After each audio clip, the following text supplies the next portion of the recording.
The presidents of Colombia, Costa Rica, Ecuador, and Panama signed a joint memorandum of understanding in Glasgow to create a transboundary biosphere reserve that will connect and protect the marine environments of Cocos, Coiba, Galapagos, and Malpelo Islands. Yesterday, we announced the new Connect to Protect the Eastern Pacific Tropical Coalition, which includes 10 private donors, as well as bilateral, multilateral donors. And we have pledged that we will invest $50 million of this $1 billion specifically for this program, which will leverage an additional $100 million from public donors. And this will support Colombia, Costa Rica, Ecuador, and Panama in strengthening what's known as CMAR, for their Spanish term, and creating marine protected areas and a transboundary marine protected area that will cover 500,000 square kilometers. That is larger than the size of Spain. This is just one example of how we can work together, and I'm happy to say we're ready to do this in other regions across the world, and we invite you all to join us as we build a sustainable future for oceans and for the planet. Thank you very much.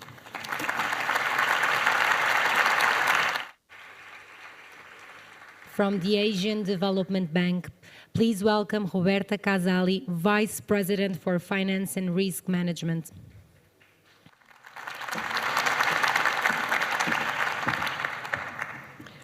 Good evening, everybody. It's a great pleasure and deep honor for me to be here tonight and made this announcement on the issuance of a global blue bond guidance. In order to grow the blue economy, we need common approaches to defining blue economy investments. 5 global institutions have made a commitment to align common principles, and I would like to invite representatives from 2 of these organizations to join me on stage. Please, Eric Gierke from UN Global Compact and Dennis Fritsch from UN Environment Program Finance Initiative. Stay with me. To date, the ocean has been underfunded. We realize the potential that blue finance can have in closing the financing gap and support a thriving, sustainable blue economy. Specifically, blue bonds are emerging as an innovative instrument to help close the financing gap. However, the lack of universal frameworks as well as a robust pipeline of bankable investments have been barriers in scaling up finance. In response to this, our 4 organizations and also the International Capital Markets Association, ICMA, are today launching draft global guidance for blue bonds. This aims to provide market participants with clear criteria, practices, and examples for blue bond lending and issuances. The guidance will be underpinned by ICMA principles, which have been aligned to 98% of all sustainable bonds issued globally. We are fully committed to global market consistency and transparency for the blue economy, and we believe that blue economy is the real future to go and to have. So, thank you very much.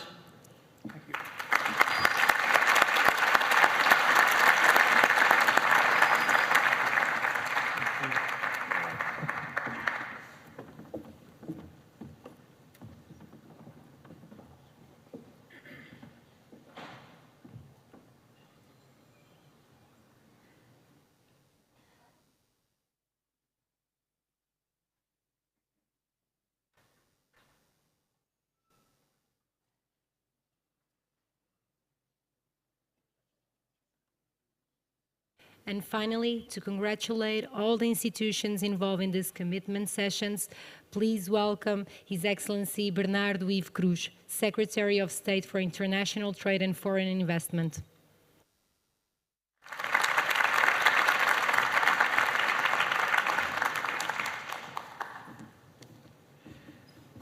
Ladies and gentlemen, it falls to me the most agreeable task of the day, which is to thank the commitments and the announcements just made by the Global Fund for Coral Reef, by the European Investment Bank, by the Bezos Earth Fund and the Asian Development Bank, and all the partners that joined together to help to generate funding for a blue economy and for the sustainability and for innovation in blue economy and the ocean sustainability.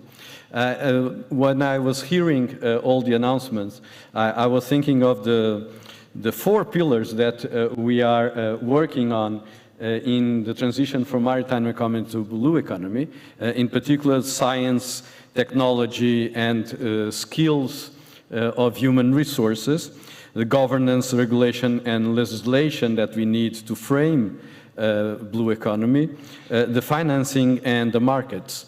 And all four announcements and all the pledges that were made today would contribute and will contribute to this necessary framework of the transition from maritime economy to blue economy. So I'd like again to thank all the pledges and all the donors. I'd like to thank all of you for spending this afternoon here in Lisbon, and I'd like also to, on behalf of the Portuguese government, in particular, to thank the European Investment Bank for funding one of our commitments in the creation of the Blue Economy Startup Fund and helping startup companies to generate new ideas, new projects, and new businesses that will support the blue economy and the sustainable use of the oceans. Thank you very much.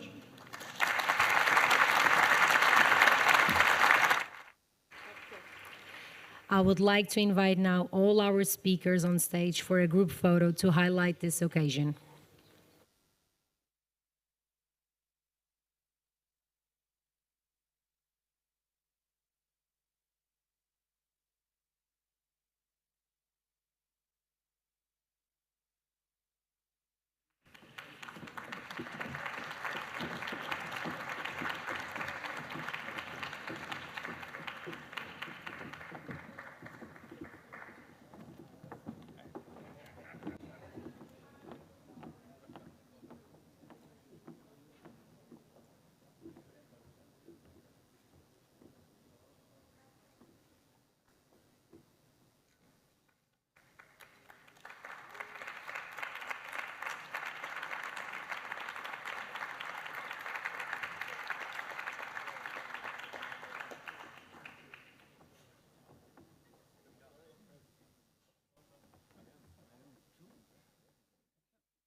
We will now start the closure session. I'm honored to invite to take the floor the United Nations Special Envoy for the Ocean, Mr. Peter Thompson, for the summary of deliberations of this forum.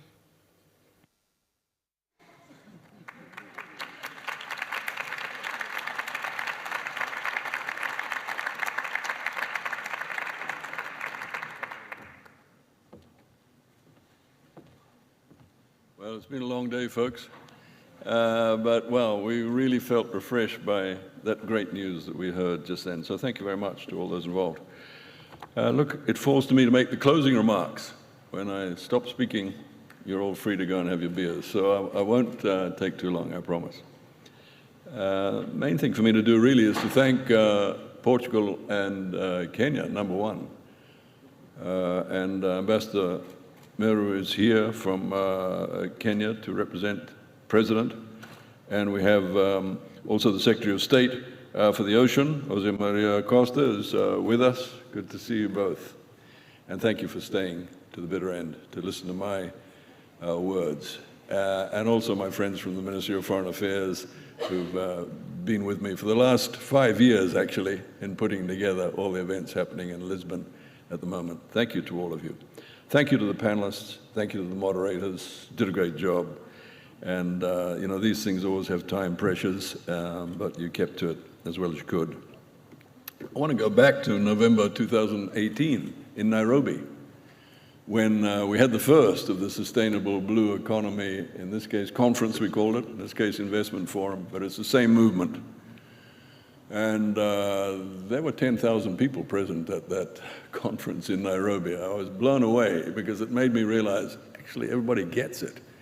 The Sustainable Blue Economy is the future of humanity, and people want to understand it so that they can start implementing it. So congratulations on being here for this second big Sustainable Blue Economy investment moment, in this case a forum in Nairobi, a conference. And I can assure you this is going to go on as a movement now as the Sustainable Blue Economy assumes its right position as the center of human activities and the human future on this blue planet. And I'll say a little bit about that. But mainly I want to remind you of the two things that came out of Nairobi in November 2018. One was that sustainable word in front of blue economy, because I get suspicious when people just talk about blue economy.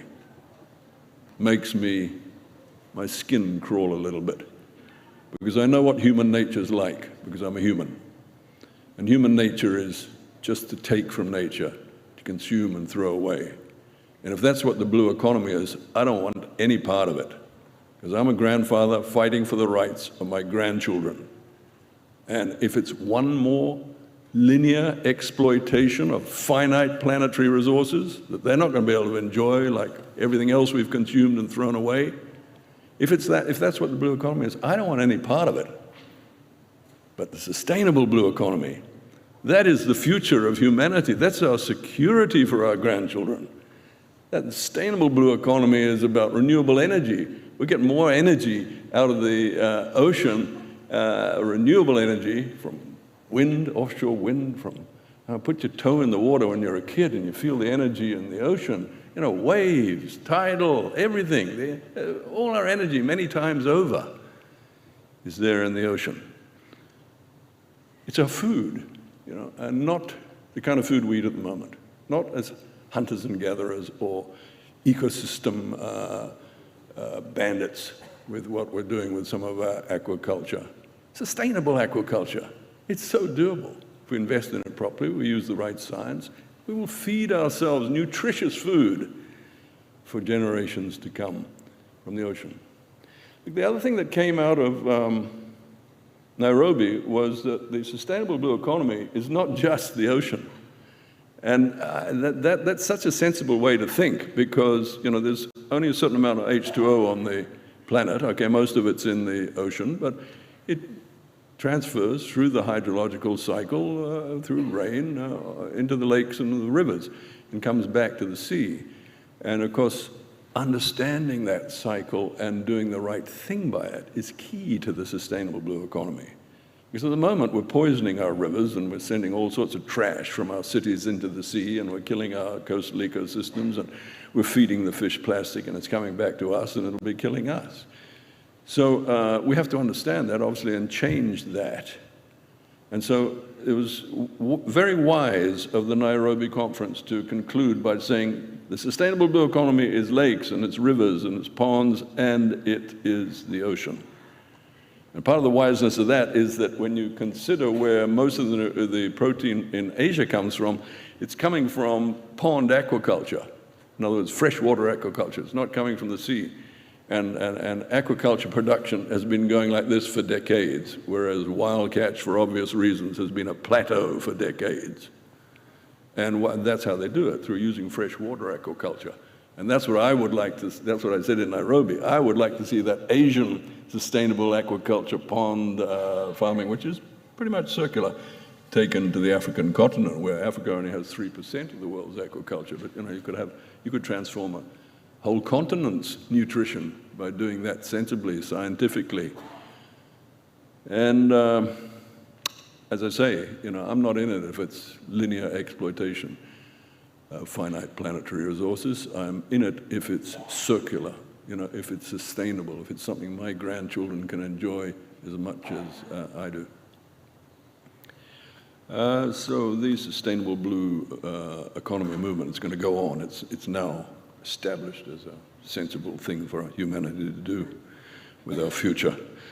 I want to thank again the Portuguese and the Kenyan governments, because this is the last of the 4 special events. And I can see my friends from Portuguese government down there, their shoulders going down a bit when I say that, because we've been working on these for so long. The Matosinhos special event on local and regional governments. None of this is possible without taking it down to the local level. So we had a great time up at Matosinhos on Saturday, discussing that, capturing the outcomes, the ideas, the solutions. We had a great time yesterday at the Youth Fórum, and I'll say something there about what the Secretary General said, but the other special event, that was at Caravelos, just down the road here. And then, of course, we had in Lisbon yesterday, I think it's all a blur to me now, the water symposium, bringing SDG 6 and SDG 14 together, hydrological cycle, the logic of that. And so that was a really good special event as well.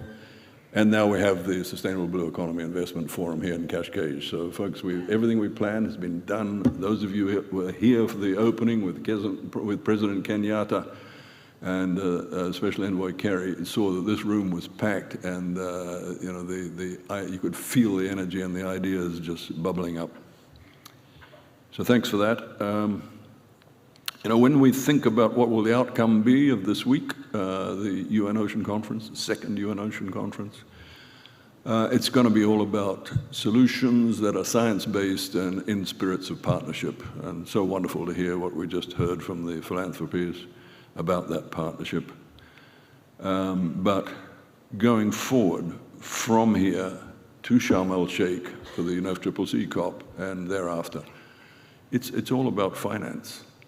Just think about it practically. You have a good idea, it can really change things for the better, but you've got to put some resource into it.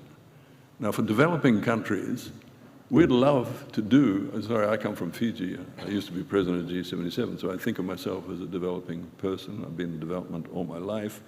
Halfway through my life, I realized development actually wasn't a great idea, but that sustainable development was what we should have called ourselves from the beginning. I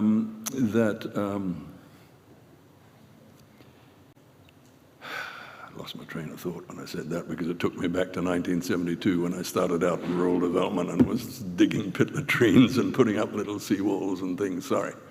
Yeah, we didn't even learn the word sustainable till about the 1990s, I think. Anyway, where was I? Finance. You need finance if you're going to do anything positive. It's just not doable. So ride the wave. There is a wave, a positive wave in 2022. We kind of projected it at the beginning of the year, but it's actually happening. UNEA, Nairobi, treaty to ban plastic pollution or control plastic pollution on this planet. Unbelievable. I just couldn't believe it. I was sitting there in the front row when they gavelled it and said, let's do it. Unbelievable. So that has got 2 years to be negotiated, plastic pollution. If I had my way, I'd just ban plastic. The second one, after 20 years of negotiation, 20 years, countries at the WTO agreed that they would ban harmful fisheries subsidies. These subsidies are about $22 billion a year of public funds, mainly enjoyed by industrial fleets to go out and chase diminishing stocks of fish in the ocean, often engaged in illegal activities, paying robbers to come and rob your house. I don't get it. Anyway, thank God they've stopped that. The job at hand now is to ratify. You know, it usually takes about 2 years for an international treaty to get ratified, so we've got to push hard on all our governments. Ratify, ratify, be the first in line. We need 109 governments to bring that into force, that you cannot give harmful fisheries subsidies anymore to the fishing industry. And then we started in Bonn 2 weeks ago, the ocean climate dialogue. You know, finally we've sort of woken up to the fact that you can't have an ocean meeting without a climate meeting, and that the ocean provides the solutions for the climate crisis, about 21% we've calculated. But also the climate is causing all the problems that we have in the ocean through what our greenhouse gas emissions are doing. So that wave, you know, there's another positive thing. We've started that. It's going to be a big feature of Sharm el-Sheikh in November when UNFCCC gets together there. The ocean is now part of the mainstream work.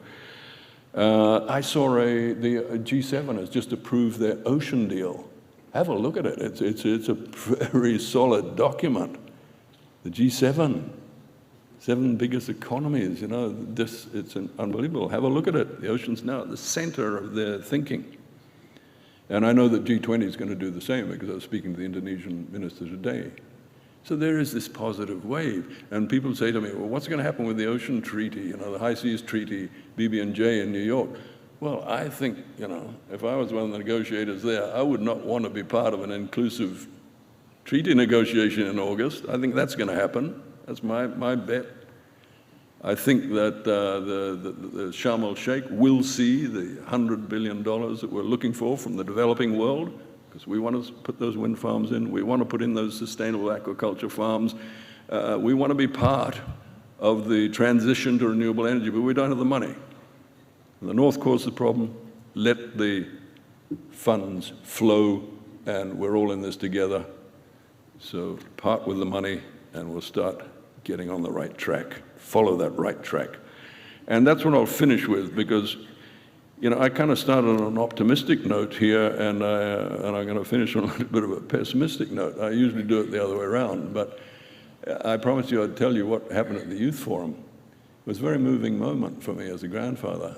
Secretary General Guterres was sitting there on the beach with all those hundreds of youth representatives and thousands of them streaming in from around the world. He gave an abject apology.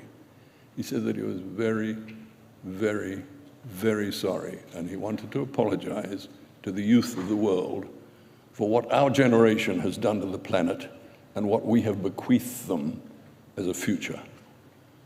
We should be deeply, deeply ashamed. I certainly am. I've been a part of it.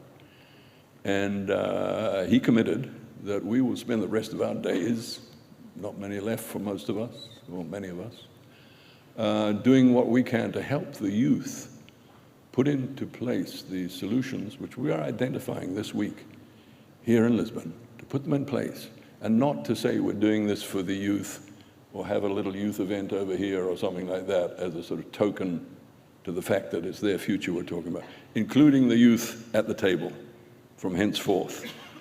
And that's what I have to go and report at the high-level political forum in New York on the 7th of July, because the Secretary General in front of all the youth of the world said, Ambassador Thompson is going to go and he's going to report everything that you have just said.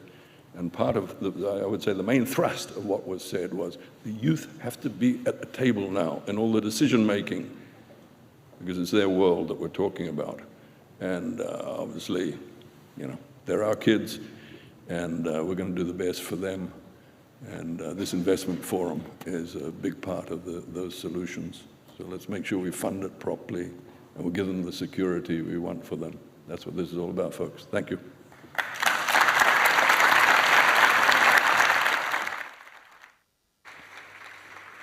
I'm honored to invite His Excellency Bernardo Ivo Cruz, Secretary of State for International Trade and Foreign Investment, on stage for the final remarks. Thank you.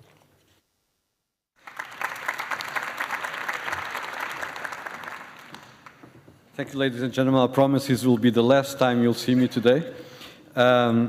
It's been a wonderful afternoon, full of tremendous conversations, inspiring pledges and ideas. I just would like to thank, on behalf of the Portuguese and the Kenyan government, co-hosts of this organization, all of you for being here with us, or every speaker, every idea, every pledge, every notion, every debate that we had throughout the afternoon. And I would like also to remind what the Portuguese Prime Minister said yesterday when he addressed the plenary of the Conference on the Oceans. He said that the Sustainable Blue Economy Investment Forum had been twice, the number of people who wanted to attend the forum today was twice the number of seats that we had on the room to do so. And so he announced that next year, Portugal will host a new Sustainable Blue Investment Forum, and I hope to see all of you again next year here in Portugal.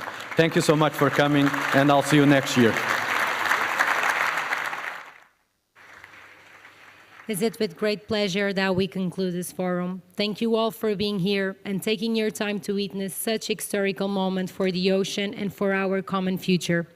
Building a sustainable ocean economy is one of the most important tasks and greatest opportunities of our generation. I would like to invite all the attendees to gather for a networking cocktail dînatoire on the first floor. Please take this opportunity to exchange contacts and ideas, and above all, have a lovely afternoon. Thank you.